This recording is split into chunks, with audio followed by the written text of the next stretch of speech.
ప్రభుత్వ స్థలం. తగుదనమ్మా అని ఈరోజు నా గురించి మాట్లాడుతున్నారు.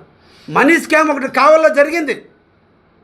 2021 సంవత్సరంలో కావల్లో ఒక ముస్లిమ్స్ అతని పేరు సుబాని అని అతను కావలికి ఎంటర్ అయ్యాడు. ప్రతాప్ కుమార్ రెడ్డి ఎమ్మెల్యే. ప్రతాప్ కుమార్ రెడ్డికి కరెక్ట్గా 300 మీటర్ల దూరంలో అతను ఈ రోజున షేర్ మార్కెట్ పేరు పెట్టి ఆఫీస్ ఓపెన్ చేశాడు. ఆనాడున్న సిఐలు ఓపెన్ చేశారు ప్రతాప్ రెడ్డి అనుచరులు. ప్రతాప్ రెడ్డి మున్సిపాలిటీ కమిషనర్ పిలిపించి ఆ ఇంటికి పర్మిషన్ ఇప్పించాడు. నిన్నటి ఎలక్షన్లో వాడి చేత 3 కోట్ల చందా తీసుకున్నాను. 3 కోట్ల రూపాయలు చందా తీసుకున్నాడు. జైల్లో ఉన్నాడు.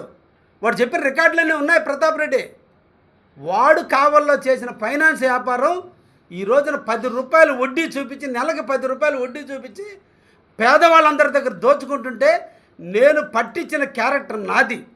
కావల్లో 70 కోట్ల రూపాయలు ప్రజల దగ్గర దండితే రిటర్న్ ఇవ్వంగా పోగా ఈరోజు 31 కోట్ల రూపాయలు ఇంకా ప్రజలకు చెల్లించాల్సిన అవసరం ఉంటే స్పాట్లో పట్టిస్తే 5,97,00,000 రూపాయలు బ్యాంకులో అకౌంట్ని సీజ్ చేయించా.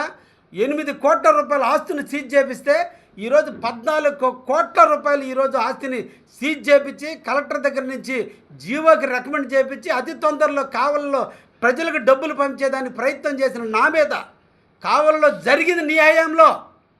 నీకు చందా ఎలక్షన్ చందా ఇచ్చింది నీకు. నువ్వు ఇల్లు కట్టించింది నువ్వు. నీ మున్సిపాలిటీలో దొంగ స్థలంలో ఇల్లు కట్టుకుంటే పర్మిషన్ ఇప్పించింది నువ్వు. అయ్యా కాకాని గోవర్ధన్ గారు, నీతిమంతుడైన కాకాని గోవర్ధన్ గారు, ఎస్వి రంగారావు చనిపోయిన తర్వాత పుట్టుకొచ్చిన కాకాని గోవర్ధన్ గారు, ఒక్కసారి దీన్ని కూడా పరిశీలించిన ఆయన. ఒక్కసారి ఆ మనీ స్కామ్ గురించి ఒక్కసారి పరిశీలించి ఆ లబ్ధిదారులకి జరిగిన నష్టంలో ఎవరి హయాంలో జరిగింది, ఎవరి హయాంలో ఉన్నటువంటి డిఎస్పీలు, సిఐలు, ఎస్ఐలు, ప్రతాప్ రెడ్డి అనుచరులు, వైఎస్ఆర్సీపీ సర్పంచులు ఇప్పుడు కూడా ఉన్నారు నాయన. ఆ సర్పంచుల ఆధ్వర్యంలో నాయన జరిగిందంతాను. ఆ సర్పంచులు కూడా తీసుకొచ్చి ముందు కూర్చోబెట్టి ఎవరు దీనికి వెనకుండే నడిపించారో ఒక్కసారి ఇద్దరం కూర్చున్నారా, రా నాయన కావలికి రా, రమ్మనే పిలుస్తున్నాను నేను. కాకుమూరు నాగేశ్వరరావు లాంటి వాళ్ళు సాలరు నాయన. జగన్ కూడా తీసుకురా. నీ అవినీతి బాగోతాం, నీ మిత్రుడు బాగోతాం, లిక్కర్ కేసుల కాంచి ఓపెన్ చేయడానికి సిద్ధంగానే ఉన్నానైనా. నేను ప్రజాక్షేత్రంలో ఎలక్షన్ అయిపోయిన తర్వాత కక్షలు కార్పణ్యాలకు తావు లేకుండా సేవ చేయాలని వచ్చా. సేవ చేద్దామని చూస్తుంటే మీకు కావాల్సింది సేవ కాదు, ప్రజల్ని రెచ్చగొట్టాలి, ప్రజలకి లేదో లేనిపోని చెప్పి మాలో అనైక్యతను తేవడానికి ప్రయత్నం చేస్తున్నారో తెలిసినప్పటికీ కూడా 1.5 సంవత్సరం నుంచి చాలా సహనంతో వెయిట్ చేశా. ఇక్కడి నుంచి ఆగే ప్రసక్తి లేదు. ఆగం కూడా. మేమంటూ తప్పు చేయం, ప్రజలకు జవాబుదారితనంగా ఉన్నాం. కానీ మీరంటూ నోటుకొచ్చినట్టు మాట్లాడితే సహించే ప్రసక్తే లేదు. గంజాయి అమ్మాడు, సిగ్గులేదా? గంజాయి అమ్మాడు, కావాలి అమ్మలేదా? సేతు అనే రౌడీని పెట్టి అమ్మలేదా? చందు అనేవాడిని పెట్టుకొని అమ్మలేదా? ప్రసన్న కుమార్ అనేవాడిని పెట్టుకొని అమ్మలేదా? ఆఖరికి గంజాయి అమ్ముకున్న బతుకాయా మీ బతుకులు?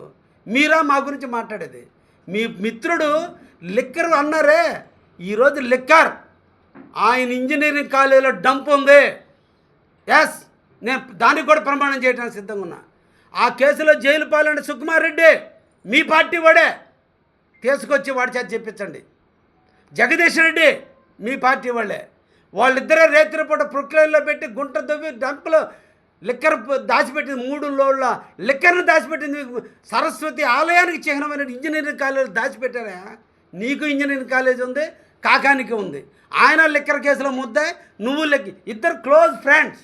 కాబట్టి ఈరోజు కావలికి వచ్చి తగుదనమ్మా నువ్వు నా గురించి మాట్లాడుతున్నావు. నీకు నిజాయితీ పరుడు అయితే నీ అనుంగ శిష్యులు అందరూ తీసుకురండి. ఇంజనీరింగ్ కాలేజీ దగ్గర కూర్చుందాం, ఇంజనీరింగ్ కాలేజ్ డంప్ తీద్దాం. ఇంజనీరింగ్ కాలేజీ కానీ స్టార్ట్ చేసి ఆఖరిలో కావ్య కృష్ణారెడ్డికి సంబంధించినటువంటి క్వారీలో కూడా నేను రికార్డ్స్ చూపించడానికి సిద్ధంగా ఉన్నా. రికార్డ్స్లు పరిశీలించిన తర్వాత ఈ ఒరిజినల్ తేలిన రోజున ఏం చెప్తావు ఇప్పుడు చెప్పి నువ్వు కావలికి రమ్మని సందర్భంగా నేను కాకాని గోవర్ధన్ రెడ్డి గారిని అడుగుతున్నా. నీతి మాలిన పనులు చేసిన మీరా మా గురించి మాట్లాడేది? హక్కు ఉందా? సిగ్గుందా? పద్ధతి ఉందా? న్యాయం ఉందా? మాట్లాడడానికి సంస్కారం నేర్చుకో. కాలేజీలు నడుపుతున్నారంటే ఆ నడిపే వ్యక్తికి ఒక క్యారెక్టర్ ఉంటుంది. ఇద్దరు కాలేజీలు పెట్టి నడిపేవాళ్ళు ఇక్కడికి వచ్చి నిద్రలేసి అబద్ధాలు మాట్లాడటం, లేనిపోని నిందలేయటం, క్యారెక్టర్ లేకుండా మాట్లాడుతుంటే సహించే ప్రసక్తి లేదు. ఒకటే, మా అభివృద్ధి ప్రదాత అయినటువంటి శ్రీ నారా చంద్రబాబు నాయకత్వంలో నిరంతరం కూడా అభివృద్ధి మీద మేము కాంక్ష పెట్టుకొని ఉన్నాం. నిరంతరం అభివృద్ధి కోసమే పాటుపడుతున్నాం.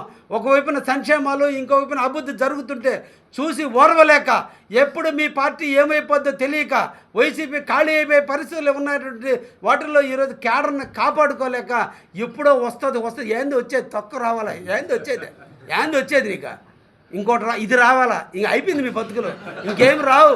మీరు అనుకుంటున్నారు కాకనే ఏమి లేదు. 1 ఇయర్కి అయిపోయింది 83. తొందరలో మీ బాసుకు కూడా ఉంది.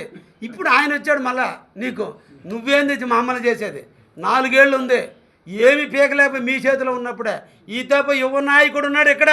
ఎవరో యువ నాయకుడు లోకేష్ ఉన్నాడు ఇక్కడ. ఈ నాయకుడు ఆధ్వర్యంలో, చంద్రబాబు నాయకత్వంలో ఈరోజు కఠోరమైన కష్టపడే కార్యకర్తలను, నిజాయితీకి మారిపోయిన కార్యకర్తలున్న పార్టీని ఇంత కూడా పీకలేరు. ఏందో పీకుతారంట. ఇప్పుడు మొన్న పీకలేకపోయారు. మీ గవర్నమెంట్ నా కరెక్షన్నే పీకలేని వాళ్ళు ఇప్పుడు పీకడానికి వస్తారట. చూద్దాం. కాకాని గోవర్ధన్, నేను రెడీగా ఉన్నా. చెప్పు డేట్, నువ్వు చెప్తావా నన్ను చెప్పంటావా? టైం నేను చెప్తావా నువ్వు చెప్తావంట? నేను ఒంటరిగా వస్తాను నా కార్యకర్తలతో. నువ్వు జగన్తో వస్తావా, ఎవరితో వస్తావు? చూసుకుందాం. నీ నిజాయితీ, నీ నీతి ఏందో నాన్ని చూపిస్తా. నా నిజాయితీ నేను ప్రూఫ్ చేయడానికి సిద్ధంగా ఉన్నా. సంస్కారంగా బిహేవ్ చేయకపోతే కబడ్దార్ ఇంకొకసారి కావలికంటూ అడుగు పెడితే కావలి ఎంట్రన్స్లోనే ముందు ఇంజనీరింగ్ కాలేజ్ పరిశీలించుకుంటారా? ముందు నీ ఓడి బతుకులు మార్చి అప్పుడు మా గురించి మాట్లాడు. కాకాని గోవర్ధన్ తగుదనమ్మాన్ని వచ్చి మాట్లాడాను. ఇంకొక ఆయన ఉన్నాడు, నంగిలాగా మాట్లాడుతున్నాడు. ఆయన